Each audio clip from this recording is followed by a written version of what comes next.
മുളപ്പിച്ച ragi powder വീട്ടിലുണ്ടാക്കുവാനായിട്ട് 500 gram ragi വാങ്ങി നന്നായിട്ട് കഴുകി വൃത്തിയാക്കി ഒരു രാത്രി മുഴുവൻ സോക്ക് ചെയ്യാനായി വെച്ചു. അടുത്ത ദിവസം രാവിലെ വീണ്ടും വെള്ളം വാർന്നതിന് ശേഷം ഇതുപോലെ കിഴി കെട്ടി മുളപ്പിക്കുവാനായി ഒരു ദിവസം വെച്ചു. അടുത്ത ദിവസം രാവിലെ അത് നന്നായി മുള വന്നിട്ടുണ്ട്. ഒരു ദിവസം മുഴുവനും മുളപ്പിക്കാൻ വെച്ചതുകൊണ്ട് തന്നെ ചെറിയൊരു സ്മെല്ല് അതിനകത്തുണ്ടാവും. അതുകൊണ്ട് തന്നെ വീണ്ടും നന്നായി കഴുകി വൃത്തിയാക്കിയതിന് ശേഷം വെള്ളം വാർന്നു പോകാനായിട്ട് ഒരരിപ്പിൽ വയ്ക്കണം. അതിനുശേഷം പരന്ന പാത്രത്തിൽ നല്ല വൃത്തിയുള്ള കോട്ടൺ തുണിയിൽ റാഗി നന്നായി നിവർത്തി ഉണക്കാനായിട്ട് വെക്കണം. കിച്ചൻ്റെ സൈഡിലുള്ള ബാൽക്കണിയാണ് നമുക്കുള്ളത്. അതിൻ്റെ സ്റ്റാൻഡിൻ്റെ മുകളിലാണ് ഞാൻ ഉണക്കാനായിട്ട് വെച്ചിരിക്കുന്നത്.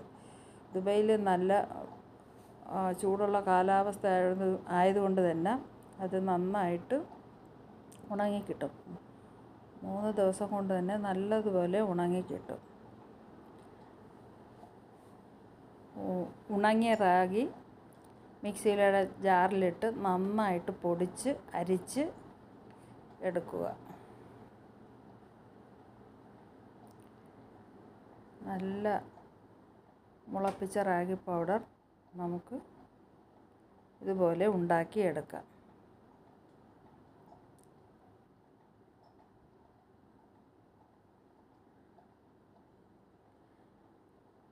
ഞാൻ ഇത് വെച്ച് നല്ല ഹെൽത്തി ആയിട്ടുള്ള ഒരു ഡ്രിങ്കാണ് ഉണ്ടായിരിക്കുന്നത്. 2 സ്പൂൺ റാഗി പൗഡർ കുറച്ച് വെള്ളവും ചേർത്ത് കുക്ക് ചെയ്യാൻ വെച്ചു.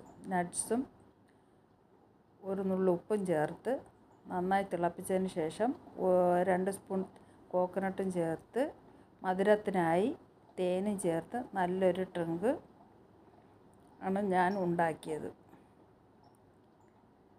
ആഴ്ചയിൽ 3 ദിവസം ഇത് കഴിക്കുന്നത് ഹെൽത്തിന് എന്തുകൊണ്ടും നല്ലതാണ്.